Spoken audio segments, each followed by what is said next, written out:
ഇന്ന് നമുക്കൊരു desk decor ഉണ്ടാക്കിയെടുത്താലോ. ഇത് ഉണ്ടാക്കാൻ ഭയങ്കര സിമ്പിൾ, അതുപോലെ കാണാൻ ഭയങ്കര ഭംഗിയായിട്ടുള്ള ഒരു ഡെസ്ക് ഡെക്കോറാണ്. ഇത് ഉണ്ടാക്കാൻ എൻ്റെ ഇവിടെ യെല്ലോ ആൻഡ് ഗ്രീൻ ഈ രണ്ട് ഷെയ്ഡാണ് എടുത്തിരിക്കുന്നത്. നിങ്ങളുടെ കയ്യിൽ പിങ്ക് കളറൊക്കെ ഉണ്ടെങ്കിൽ കുറച്ചും കൂടി അതായിരിക്കും നല്ലത് ഫ്ലവറിനൊക്കെ വയ്ക്കുമ്പോഴത്തേക്കും. എന്നാൽ നല്ല പിങ്ക് കിട്ടിയതുകൊണ്ട് ഞാൻ ഈ ഒരു യെല്ലോ വെച്ച് അഡ്ജസ്റ്റ് ചെയ്തു. അപ്പോൾ 5x5 ആണ് എടുത്തേക്കുന്നത് രണ്ടും.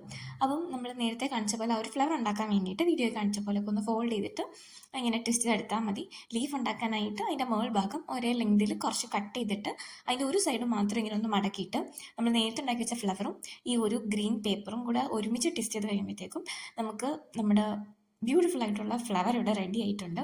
അപ്പോൾ ഇതുപോലെ കുറച്ച് കൂടുതൽ ഞാൻ ഉണ്ടാക്കിയെടുത്തിട്ടുണ്ട്. ഞാൻ ഒരു 20-25 ഉണ്ടാക്കിയെടുത്തിട്ടുണ്ട്. ഭയങ്കര ചെറുതായതുകൊണ്ട് കുറച്ച് ഉണ്ടാക്കിയാലേ അതിൻ്റെ ഒരു ഭംഗി അറിയാൻ പറ്റുള്ളൂ.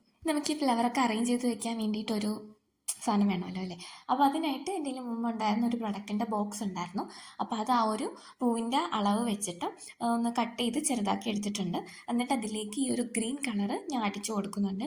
ഈ ഗ്രീൻ കളർ അടിച്ചൊന്ന് ഡ്രൈ ആയി വന്നപ്പോഴത്തേക്കും ആ കളർ കാണാൻ നല്ല ഭംഗിയുണ്ടായിരുന്നു. എന്നിട്ട് ഈ ഒരു പൂവ് അതിൻ്റെ ലൈക്ക് ആ ഒരു നമ്മൾ 4 വശം ഉണ്ടല്ലോ, ആ വശത്തേക്കുള്ള പൂ മാത്രം ഇതുപോലെ ഗമ്മ് വെച്ചിട്ട് ഒട്ടിച്ചു കൊടുക്കുന്നുണ്ട്. അപ്പോൾ ഇച്ചിരി സെക്യൂർ ആയിട്ട് അവിടെ ഇരിക്കുമല്ലോ. എന്നിട്ട് അതിനുള്ളിലേക്ക് നമുക്ക് ബാക്കി പൂവൊക്കെ നിറച്ച് ഫില്ല് ചെയ്ത് വെക്കാവുന്നതാണ്. കണ്ടോ, ഇത്രേ ഉള്ളൂ പരിപാടി. എന്ത് സിമ്പിളായിട്ട് ഉണ്ടാക്കാൻ പറ്റി. ആ ഒരു പൂ കുറച്ച് കൂടുതൽ ഉണ്ടാക്കുന്നതിൻ്റെ ആ ഒരു ടൈം മാത്രമേ എടുക്കുകയുള്ളൂ. ബാക്കിയെല്ലാം ഭയങ്കര സിമ്പിളായിട്ട് നമുക്ക് ഉണ്ടാക്കാൻ പറ്റുന്നതാണ്. ഇതുപോലെ ഡെസ്കിലൊക്കെ വെച്ച് കഴിഞ്ഞാൽ നല്ല ഭംഗിയായിരിക്കും കാണാൻ.